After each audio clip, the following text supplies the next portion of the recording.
Hello everyone, my self सी ए काजल डेरोलिया। उम्मीद करते हैं सब बहुत बहुत अच्छे होंगे।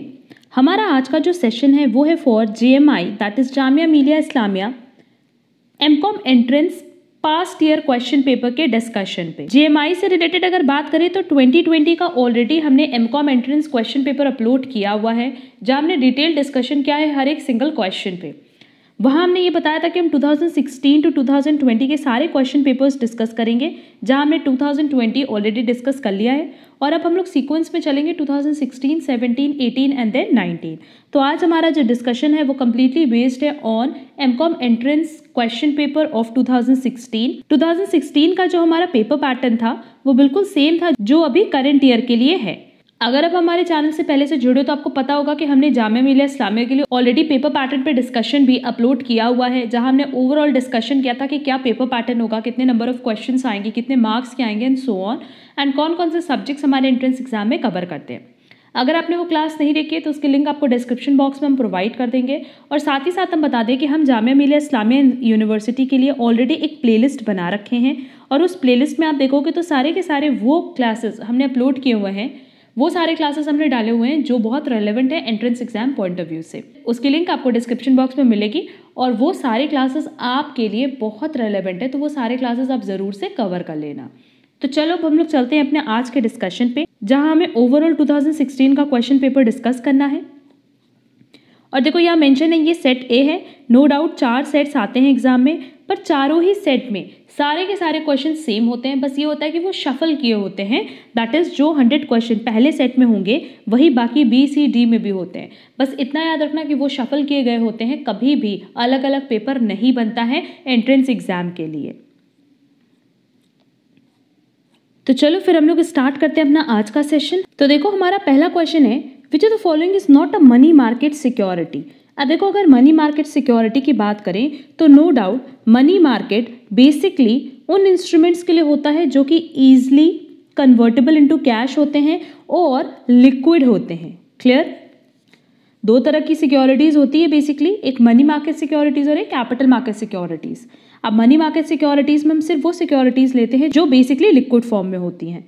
इसके अलावा मनी मार्केट सिक्योरिटीज कौन इशू करता है? गवर्नमेंट्स इशू करते हैं, फाइनेंशियल इंस्टीट्यूशंस इशू करती हैं, एंड जो लार्ज कॉर्पोरेशन है दैट इज लार्ज कंपनीज वो इशू करती हैं। तो मनी मार्केट सिक्योरिटी की जो एग्जाम्पल्स हैं उस पर बात कर लेते हैं कि इसका पहला एग्जाम्पल है treasury bills, then commercial paper, then bankers acceptances, then deposits, then certificate of deposits, bills of exchange, repurchase agreement, federal funds, short lived mortgage and asset backed securities.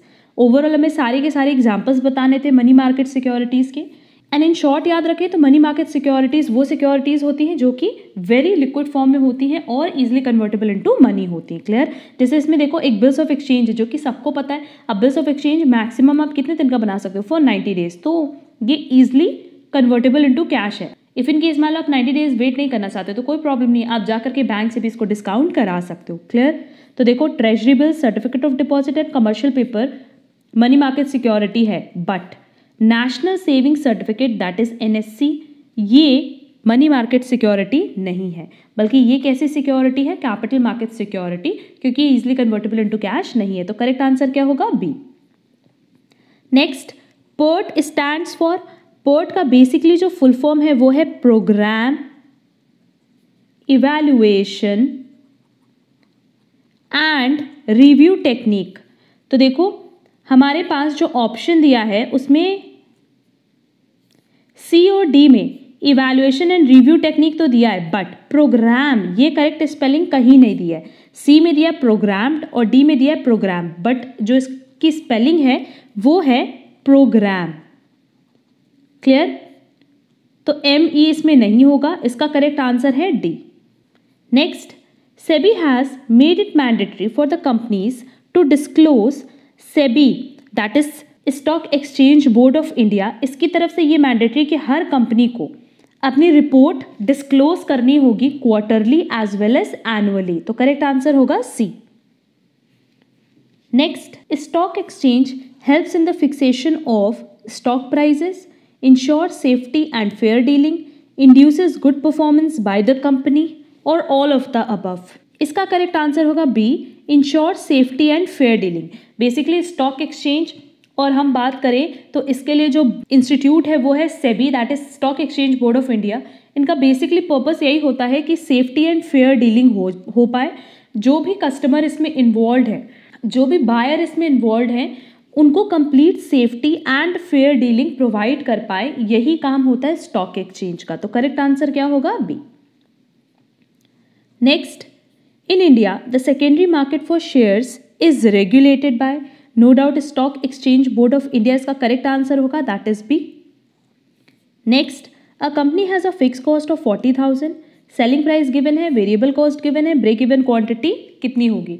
अब देखो कॉस्टिंग पे हमने ऑलरेडी 100 MCQs अपलोड किए हुए हैं। वो class आपके लिए बहुत रेलेवेंट है, क्योंकि कॉस्टिंग के बहुत सारे क्वेश्चंस हमारे एग्जाम में कवर करते हैं, और ये सारे पॉइंट्स ना हमने वहाँ पे ऑलरेडी डिटेल डिस्कस किया हुआ है। बट स्टिल हम यहाँ पे बता दें कि ब्रेक इवन पॉइंट हमें किस में चाहिए, यूनिट्स में चाहिए, और इसका जो फॉर्मूला है वो है fix cost divided by contribution per unit. Fix cost given है 40,000 एंड कॉन्ट्रीब्यूशन पर यूनिट मतलब क्या होता है, selling price per unit minus variable cost per unit, that is 4 rupees minus 3 rupees. तो सिंपली हमारे पास ब्रेक इवन क्वांटिटी कितनी आएगी, ₹40,000 divided by ₹1 per unit. तो इसको सॉल्व करने पे जो हमारे पास वैल्यू आएगी वो आएगी 40,000 यूनिट्स की break even point. That is एक ऐसी सिचुएशन जहां कंपनी को ना कोई प्रॉफिट होगा ना कोई लॉस। वो सिचुएशन कब अराइज होगी, जब 40,000 यूनिट्स हम सेल करेंगे। तो करेक्ट आंसर होगा B. Next, the cost of equity is equal to, अब देखो के पूछ रहा है, के का बेसिकली जो फॉर्मूला है risk free return plus beta minus bracket में market return minus risk free return. Clear, ये फॉर्मूला है के का। अब पूछोगे के क्या होता है, तो कॉस्ट ऑफ इक्विटी, जैसे आपने इक्विटी इशू की मार्केट में, तो अब no doubt equity share holder को आपको कुछ ना कुछ इन रिटर्न देना होता है। जनरली हम उनको क्या पे करते हैं बेटा, डिविडेंड पे करते है ना। तो ये जो डिविडेंड आप उनको पे कर रहे हो वो कंपनी के लिए क्या हो जाएगी, कॉस्ट ऑफ इक्विटी की। इक्विटी इशू करने के बदले जितना कॉस्ट कंपनी को बियर करना पड़ रहा है। वैसे केडी भी देख लो, कॉस्ट ऑफ डिबेंचर्स। अब डिबेंचर होल्डर के लिए बेसिकली हम लोग क्या पे करते हैं, इंटरेस्ट। तो इंटरेस्ट क्या हो जाएगा, कॉस्ट ऑफ डिबेंचर्स। देखो हमारे पास ऑप्शन दिया expected market return, rate of return required by equity share holders, cost of retained earnings plus dividend, risk the company incurs when financing. तो इसका करेक्ट आंसर क्या होगा, B, rate of return required by equity share holders. अब देखो अगर मान लो equity share holders को लेट्स से हम पे कर रहे हैं 10% का डिविडेंड, तो कंपनी क्या एक्सपेक्ट करेगी कि अगर इक्विटी शेयर होल्डर को 10% पे करना है तो कम से कम उनके पैसे से कंपनी 10% से तो 10% कमा ले। जिस भी प्रोजेक्ट में आप इक्विटी शेयर होल्डर का पैसा इन्वेस्ट करोगे, आपकी एक्सपेक्टेशन क्या होती है कि कम से कम ये 10% आप इक्विटी शेयर होल्डर के पैसे से अर्न कर पाओ। क्लियर, तो ये किसके इक्वल होगा, rate of return required by equity share holders. Correct answer क्या होगा, B. Next, security X has an expected rate of return of 5%, standard deviation of 4%, security Y का एक्सपेक्टेड रिटर्न दिया है, स्टैंडर्ड डेविएशन दिया है। If there is 75% in investment in X and 25% investment in Y, then the return on portfolio will be. तो return on portfolio बताना है, तो return on portfolio तो सिंपल है, weight of X multiply by return of X plus weight of Y multiply by return of Y. अब देखो यहाँ हमारे पास स्टैंडर्ड डेविएशन गिवन है जिसका कोई यूज़ नहीं है। एक्स में इन्वेस्टमेंट किया है 75% मतलब 0.75, और रिटर्न ऑन एक्स कितना है 5%, इसको हम परसेंट में ही रहने देंगे, प्लस वाई में हमने इन्वेस्टमेंट किया 25% दैट इज 0.25, और उससे रिटर्न कितना मिल रहा है 8%। क्लियर, तो जब हम इसको सॉल्व करेंगे तो हमारा पोर्टफोलियो पर रिटर्न आएगा 5.75%। तो करेक्ट आंसर होगा C. Next, the number of stocks in BSE exchanges. अब बीएससी का अगर फुल फॉर्म का बात करें तो बीएससी का फुल फॉर्म है Bombay stock exchange sensitive index, और सिंपली हम लोग इसको कह सकते हैं सेंसेक्स। तो बेसिकली इसमें ओवरऑल 30 कंपनीज होती हैं जिनके शेयर्स लिस्टेड होते हैं ऑन बॉम्बे स्टॉक एक्सचेंज। तो इसका करेक्ट आंसर क्या होगा, B. Next, 2 key aspects of any investment are. अब देखो जब हम इन्वेस्टमेंट करते हैं ना तो 2 चीज़ बहुत मैटर करती है, एक तो समय कि आप कितने टाइम के लिए इन्वेस्ट कर रहे हो, और एक रिस्क। किसी भी इन्वेस्टमेंट में नो डाउट रिस्क तो देखो होगा ही होगा, बट साथ ही साथ आप कितने लंबे टाइम के लिए इन्वेस्ट करो ये मैटर करता है, क्योंकि बेसिकली होता क्या कि जितने टाइम के लिए, जितने ज़्यादा टाइम के लिए आप इन्वेस्ट करोगे ना, आपका रिटर्न भी उतना ज़्यादा होगा। क्लियर? और किसी भी तरह के इन्वेस्टमेंट में रिस्क होना नॉर्मल है। तो करेक्ट आंसर क्या होगा? A, time and risk. Next, an instrument whose value depends on the value of some underlying assets is called, इसका करेक्ट आंसर है बी, डेरिवेटिव्स। क्योंकि बेसिकली देखो क्वेश्चन में कह रहा है एक ऐसा इंस्ट्रूमेंट जिसकी वैल्यूएशन किस पे डिपेंड करती है? किसी और असेट की वैल्यूएशन पे। क्लियर? तो ये कहाँ पॉसिबल होता है? डेरिवेटिव्स में। तो करेक्ट आंसर होगा B, derivatives. Next, a contract which gives its owner the right to buy or sell an underlying asset or on or before a given date at a predetermined price is called no doubt option। क्योंकि option की यही definition ही है कि option एक ऐसा derivative contract है जो basically owner को, मतलब जिसके पास ऑप्शन है, उसको ये राइट देता है कि वो किसी भी पर्टिकुलर असेट को एक पर्टिकुलर टाइम पीरियड में खरीद या बेच सकता है। क्लियर? तो करेक्ट आंसर होगा D, option. Next, the market for raising short term funds is called, अभी ऊपर बताया था money market. Next, the three major sources of risk are, first है बिजनेस रिस्क, देन है interest rate risk and last one is market risk. तो correct answer होगा C, market risk. Next, a ratio which reflects the price investors are willing to pay per rupees of EPS is known as, basically देखो company में हम लोग price earning ratio calculate करते हैं और price earning ratio basically क्या होता है? कंपनी के जो करंट शेयर प्राइस हैं उनकी वैल्यूएशन करता है प्राइस अर्निंग रेशियो। क्लियर? तो क्वेश्चन में हमसे यही पूछा है कि जो प्राइस इन्वेस्टर्स हैं वो हर एक शेयर के लिए कितना पे करने को रेडी हैं, बेसिकली किसके थ्रू रिफ्लेक्ट होता है? प्राइस अर्निंग रेशियो के थ्रू। क्योंकि आप कंपनी की पहले वैल्यूएशन कर लोगे प्राइस अर्निंग रेशियो के थ्रू, उसके बाद एटलीस्ट उतना इन्वेस्टर्स को पे करना होता है अगर उनको कंपनी के शेयर्स चाहिए तो। क्लियर? तो करेक्ट आंसर होगा B. Next, the expected rate of return that an investor could earn by investing his money in the financial assets of equivalent risk is called retention ratio, dividend payout ratio, optimum capital structure और opportunity cost of capital।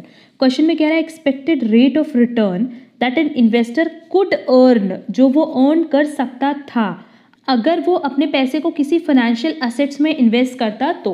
मतलब basically होता क्या है कि हम अपने पैसे को अपने बिजनेस में लगाते हैं, अगर हम अपने बिजनेस में ना लगा करके किसी और फाइनेंशियल असेट में इन्वेस्ट करते तो वहाँ से जो रिटर्न आता उसको हम क्या कहते हैं? Opportunity cost. क्योंकि अपॉर्चुनिटी कॉस्ट मतलब क्या होता है? नेक्स्ट बेस्ट ऑल्टरनेटिव जो कंपनी के पास अवेलेबल है। तो करेक्ट आंसर होगा डी, क्योंकि क्लियरली यही होता है कि अगर मान लो हम अपना बिजनेस स्टार्ट करें तो हम अपना पैसा अपने बिजनेस में इन्वेस्ट करेंगे, पर अगर मान लो हम अपना पैसा अपने बिजनेस में इन्वेस्ट नहीं करते तो कहीं बाहर इन्वेस्ट करते और वहां से हमें क्या मिलता? रिटर्न मिलता in the form of interest. Clear? तो क्योंकि अब वो इंटरेस्ट हमें नहीं मिलेगा और उस इंटरेस्ट को हम क्या कहेंगे बेटा? Opportunity cost of capital. तो करेक्ट आंसर होगा D. Next, the change in profit due to change in sales is referred to as, ये पॉइंट भी हमने अपनी कॉस्टिंग की क्लास में बताया है कि change in profit divided by change in sales, basically ये डिनोट करता है पीवी रेशियो को, that is profit volume ratio को। क्लियर? तो इसका करेक्ट आंसर होगा सी, प्रॉफिट प्लानिंग, जिसको हम लोग पीवी रेशियो भी बोलते हैं। Next, financial decisions of the firm are guided by firm's wealth, risk return trade off, retention ratio और फाइनेंशियल लीवरेज। अब देखो अगर कोई भी फाइनेंशियल डिसीजन फर्म को लेना है तो उसको दो चीज़ें कंसिडर करनी होती है कि पहला कितना रिस्क है और दूसरा कितना रिटर्न है। क्योंकि सिंपली देखो होता क्या है ना कि जितना ज़्यादा आप रिस्क लोगे आपको उतना ज़्यादा रिटर्न फ्यूचर में मिलने वाला है। क्लियर? तो इन्वेस्टमेंट हम इन्हीं दोनों को कंसिडर करके करते हैं। तो करेक्ट आंसर होगा B. Next, which of these is not a financial asset, इनमें से कौन सा फाइनेंशियल असेट नहीं है? फाइनेंशियल असेट मतलब जिसके रिटर्न में हमें कुछ ना कुछ मनी रिसीव हो रहा हो। क्लियर? तो अब देखो क्वेश्चन में बेसिकली हमसे नॉन फाइनेंशियल असेट पूछ रहा है और नॉन फाइनेंशियल असेट में दोनों चीज़ें आती है, टैंजिबल असेट भी आता है और इनटैंजिबल असेट भी आता है। अब टैंजिबल असेट में जैसे देखो मशीनरी है, मोटर व्हीकल है, तो क्या इनके बदले आपको कुछ पैसा मिल रहा है? नहीं, उनके बदले आपको प्रोडक्शन मिल रहा है। वैसे अगर इनटैंजिबल असेट है जैसे गुडविल है, पेटेंट्स है, तो इससे कंपनी को नो डाउट कंपनी की गुडविल, कंपनी की रेपुटेशन अच्छी होती है, बट क्या वहाँ से कोई पैसा मिलता है? नहीं। तो बॉन्ड्स फाइनेंशियल एसेट है, लीज ऑब्लिगेशन भी फाइनेंशियल एसेट है, एज वेल एज शेयर्स भी फाइनेंशियल एसेट है, बट पेटेंट्स फाइनेंशियल एसेट नहीं है, ये नॉन फाइनेंशियल एसेट है, दैट इज जहां से हमें फाइनेंस के फॉर्म में कुछ रिटर्न नहीं मिलता। Clear? Next, determining optimum capital structure is, इसका करेक्ट आंसर होगा B, a financing decision. Next, select the incorrect statement. Dividends rate for ordinary share holders is not fixed, ये करेक्ट है। The payment of dividend to share holders is legal obligation, incorrect. Ordinary share holders are generally called owners of residue, correct है। Preference share holders receive dividend at fix rate, ये भी correct है। अब देखो होता क्या है ना कि जो इक्विटी शेयर होल्डर्स हैं उनको जो डिविडेंड डिक्लेयर होता है वो कंपनी की ऑब्लिगेशन नहीं है, मतलब कंपनी उसके लिए बाउंड नहीं है कि वो डिविडेंड डिस्ट्रीब्यूट करे ही करे। क्लियर? शेयर होल्डर्स का ये राइट है, उनका ये अधिकार है कि उनको डिविडेंड मिलना चाहिए, बट कंपनी की तरफ से, बट कंपनी पे ये कोई ऑब्लिगेशन नहीं है और इसके लिए कोई भी कंपनीज एक्ट 2013 में कोई भी अलग से प्रोविजन नहीं बनाया गया है कि कंपनी बाउंड है पे करने के लिए। क्लियर? अगर कंपनी के पास प्रॉफिट है तो कंपनी पे करेगी, कंपनी के पास प्रॉफिट नहीं है तो वो पे नहीं करेगी। तो करेक्ट आंसर क्या होगा? B. Next, those who buy goods and services for their own personal use or the use of others in their immediate household are, अब देखो कह रहा है कि हम गुड्स एंड सर्विसेज परचेज कर रहे हैं, चाहे तो अपने खुद के यूज के लिए या किसी और के यूज के लिए, जो कि बेसिकली कहाँ यूज हो रहा है? इमीडिएट हाउस होल्ड में, दैट इज कंजम्पशन में। तो जब हम कंजम्पशन के लिए गुड्स खरीद रहे हैं तो हम कौन हो गए? कंज्यूमर्स हो गए। क्लियर? और किस तरह के कंज्यूमर्स हुए देखते हैं। यूटिलिटेरियन कंज्यूमर्स, ऑर्गेनाइजेशनल कस्टमर्स, इंटरमीडिएरीज और ultimate consumers. But obvious correct answer क्या होगा? डी, अल्टीमेट कस्टमर, क्योंकि अल्टीमेटली आप क्या कर रहे हो कि उसको कंज्यूम करोगे, और कंजम्पशन मतलब आप उसका कोई फर्दर प्रोडक्शन नहीं करने वाले, तो आप क्या कहलाओगे? Ultimate consumers. Next, dash marketing, the seller engages in the mass production, mass distribution, mass promotion of one product for all the buyers. Group, mass, general, segmented. No doubt इसका correct answer क्या होगा? मास marketing, क्योंकि मास marketing एक ऐसी market strategy है जहां पे firm ये डिसाइड करता है कि मार्केट के एक पर्टिकुलर सेगमेंट को कवर करने से अच्छा है कि वो पूरे के पूरे मार्केट को कवर कर ले एक ऑफर या एक स्ट्रैटेजी दे करके। क्लियर? और बेसिकली उनका यही पर्पस होता है कि वो अपने मैसेज को ज़्यादा से ज़्यादा लोगों के बीच में पहुंचा सके, क्योंकि वो एक पर्टिकुलर ऑफर लेकर के आते हैं पूरे के पूरे होल मार्केट के लिए, या पर्टिकुलर स्ट्रैटेजी लेकर के आते हैं पूरे के पूरे होल मार्केट के लिए। क्लियर? तो जहाँ पे हम एक पर्टिकुलर मार्केट सेगमेंट को कवर ना करके होल मार्केट को कवर करते हैं, उसको हम क्या कहते हैं? Mass marketing. तो करेक्ट आंसर क्या होगा? B. Next, a dash consist of a group of customers who share a similar set of needs and wants. अब देखो इसका करेक्ट आंसर है डी, मार्केट सेगमेंट, क्योंकि मार्केट सेगमेंट का मतलब ही यही होता है कि जहाँ पे हम बायर्स को स्प्लिट करते हैं, तोड़ते हैं। किस हिसाब से तोड़ते हैं? Into distinct measurable groups that share similar wants and needs. मतलब हम उनको ऐसे ग्रुप्स में तोड़ते हैं जहाँ उनकी जो वांट्स और नीड्स है, मतलब जो उनकी ज़रूरत है और जो उनकी इच्छा है, वो क्या है? सेम लेवल की होगी। क्लियर? तो इस तरह की सेगमेंटेशंस को हम क्या कहते हैं? Market segments. तो करेक्ट आंसर क्या होगा? D, market segments. Next, dash is the science of using psychology and demographics to better understand consumers. इसका करेक्ट आंसर है A, psychographics. Next, a housewife request a new treadmill for her birthday with respect to consumer decision rules, which role is the housewife currently playing? No doubt buyer, क्योंकि वो तो खरीद रही है ना treadmill, तो वो क्या हो गई? Buyer. Next, if married and unmarried women respond similarly to a sale on perfume, this hypothetical segments fail the dash criteria for useful market segments। अब देखो हम जो मार्केट सेगमेंट बनाते हैं वो किस हिसाब से बनाते हैं? उनकी वांट्स एंड नीड्स के हिसाब से, और वही डिफ्रेंशिएट करता है हर एक मार्केट सेगमेंट को। तो अगर married women as well as unmarried women सबके सबका परफ्यूम का जो डिमांड है वो सेम होगा, तो नो डाउट हम मार्केट सेगमेंट को जो डिफ्रेंसिएशन किए वो पॉसिबल हमारे लिए नहीं होगा। दैट इज यूनिक और डिस्टिंग्विशेबल और डिफरेंशिएबल जो क्राइटेरिया है मार्केट सेगमेंट का वो फुलफिल हम नहीं कर पाएंगे। तो करेक्ट आंसर क्या होगा? D. Next, dash are often a small percentage of the markets but account for a high percentage of total consumption. No doubt heavy users, क्योंकि हैवी यूजर्स मार्केट में कम होते हैं बट वो टोटल कंजम्पशन में अपना कॉन्ट्रीब्यूशन ज़्यादा कर पाते हैं। Next, Dash management sets a company's missions, objectives, broad strategies and policies. No doubt top level management, क्योंकि top level management basically सारे goals और objectives set करते हैं और उनको fulfill कराने का काम होता है middle level as well as operational level manager का. Next, Dash help the company to promote, sell, distribute its goods to final users. Basically काम है marketing intermediaries का, क्योंकि मार्केटिंग इंटरमीडियरीज ही एक पर्टिकुलर गुड्स को प्रमोट करते हैं, बेचते हैं और डिस्ट्रीब्यूट करते हैं फाइनल बायर्स तक. क्लियर. और मार्केट इंटरमीडियरीज में कौन कौन आते हैं? इसमें रीसेलर्स भी हैं जो आपसे परचेज करके मार्केट में वापस रीसेल कर रहे हैं. फिजिकल डिस्ट्रीब्यूशन फर्म्स भी हैं, मार्केटिंग सर्विसेज एजेंसीज भी हैं, फाइनेंशियल इंटरमीडियरीज भी हैं. तो बेसिकली मार्केटिंग इंटरमीडियरीज में हर वो लोग आएंगे जो फाइनल बायर्स तक प्रोडक्ट पहुंचाते हैं. तो करेक्ट आंसर क्या होगा? ए. Next, which of the following would be an example of a marketing services agency? अब देखो मार्केटिंग सर्विसेज एजेंसी में क्या क्या चीज़ें आएंगी. देखो जो इंडिपेंडेंट कंपनीज होती है ना, वो टारगेट मार्केट्स तक अपने प्रोडक्ट को पहुंचाने के लिए बहुत सारी एक्टिविटीज़ में इन्वॉल्व होती है, जैसे marketing services agency, advertising agencies, sale promotion specialist, market consultants and so on. तो मार्केटिंग सर्विसेज एजेंसी का पार्ट इसमें क्या होगा? D. And advertising agency. Next, if your company were to make a product such as a suit of clothes and sell that product to a retailer, your company would have sold to the dash market. अब देखो अगर हम retailer को बेच रहे हैं, मतलब वो क्या करेगा? वो कंजम्पशन तो करेगा नहीं, वो क्या करेगा? फाइनल बायर के पास जाकर के उसको सेल करेगा. क्लियर. तो इसका करेक्ट आंसर क्या होगा? ए. रीसेलर. क्योंकि बेसिकली जो रिटेलर होते हैं वो कौन होते हैं? रीसेलर. जैसे एग्जाम्पल ले लो कि अगर हम लोग वेजिटेबल की बात करें तो वेजिटेबल के लिए एक मार्केट लगता है जो मंडी होती है, वेजिटेबल मंडी. तो वहाँ पे होल सेलर्स होते हैं और जो सब्जी लेकर के ठेले पे निकलते हैं वो रिटेलर्स होते हैं. तो रिटेलर्स खुद कंज्यूम नहीं करते हैं, वो क्या करते हैं? घूम घूम करके बायर ढूंढते हैं, फाइनल बायर्स, और उनको सेल कर देते हैं. क्लियर. तो रिटेलर्स मतलब रीसेलर. तो करेक्ट आंसर होगा ए.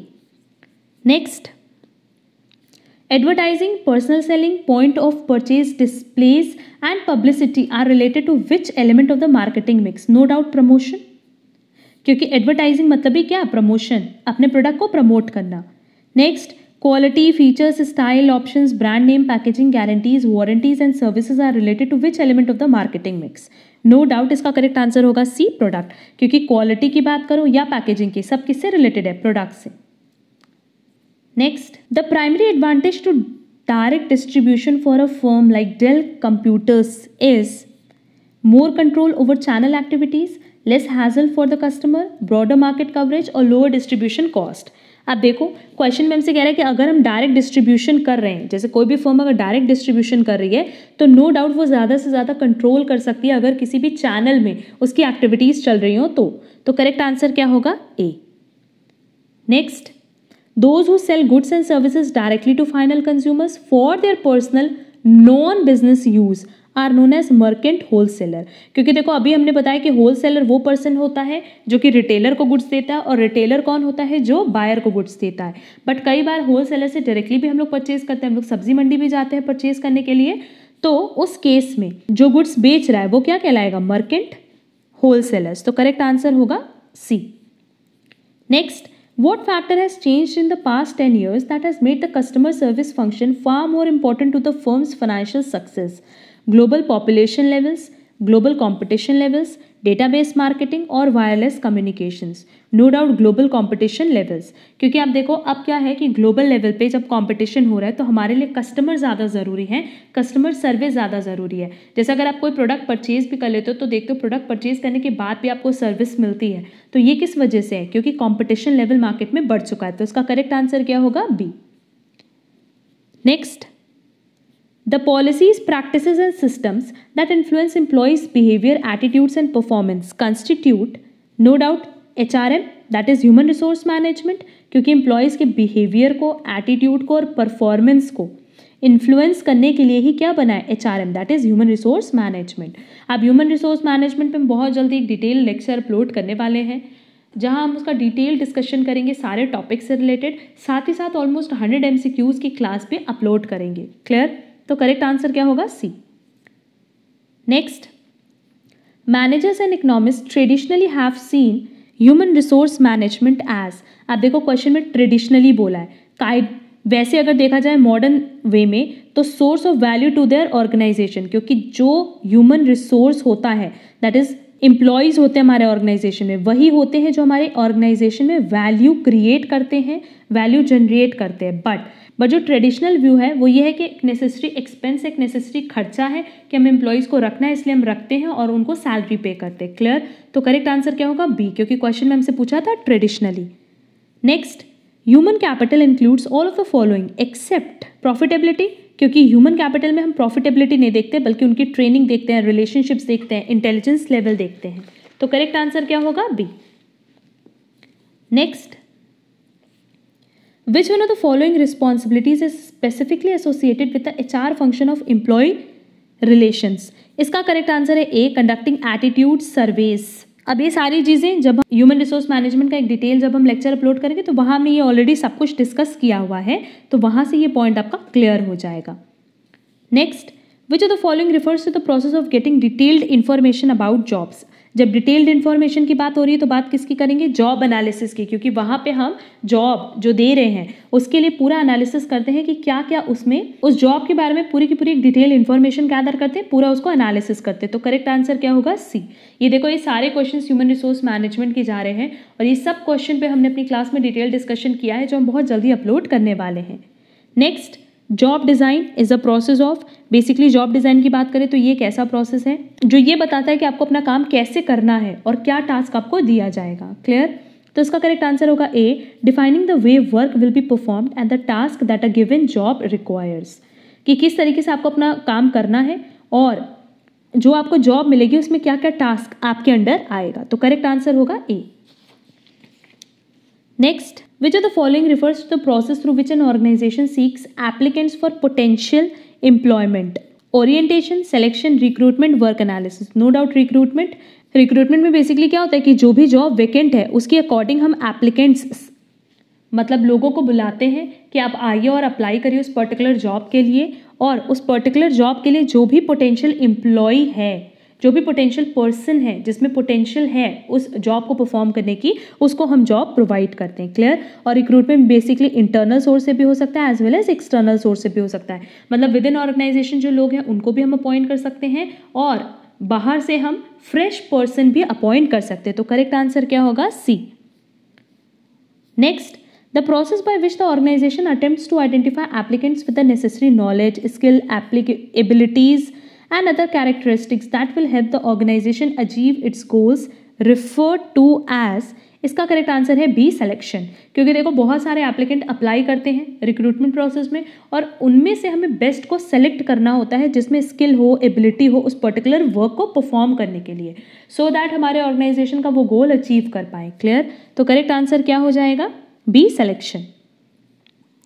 Next, dash is a planned effort to enable employees to learn job related knowledge, skills and behavior. No doubt इसका करेक्ट आंसर क्या होगा? C, training. ट्रेनिंग के थ्रू आप अपने एम्प्लॉयज़ को प्रॉपर नॉलेज प्रोवाइड कर सकते हो, प्रॉपर स्किल्स एंड बिहेवियर जो जॉब से रिलेटेड चाहिए।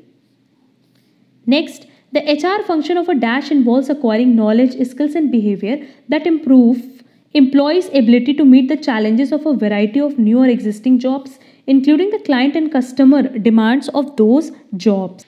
No doubt इसका करेक्ट आंसर होगा C, training and development.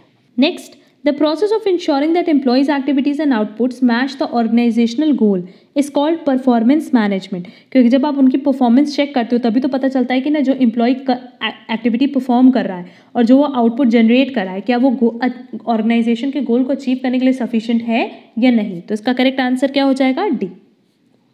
Next, typically the evaluation in performance management is completed by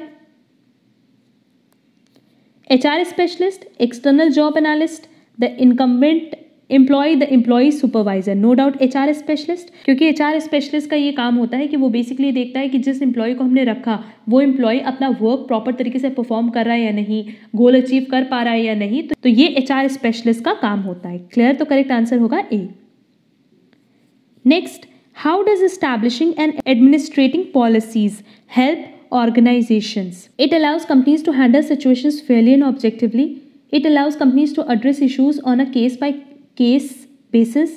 it eliminates documentation and record keeping. Employees are not told of the consequences of violating the policies. अब देखो, अगर proper तरीके से हमने policies बनाई हैं establishing and administering से related, तो उस केस में ना कंपनी को ये मौका मिलता है कि वो हर एक इंडिविजुअल सिचुएशन को बिल्कुल Fairlie, that is without any partial nature, that is बिना किसी पार्शलिटी के एंड ऑब्जेक्टिवली वो हर एक इंडिविजुअल सिचुएशन को हैंडल कर सके.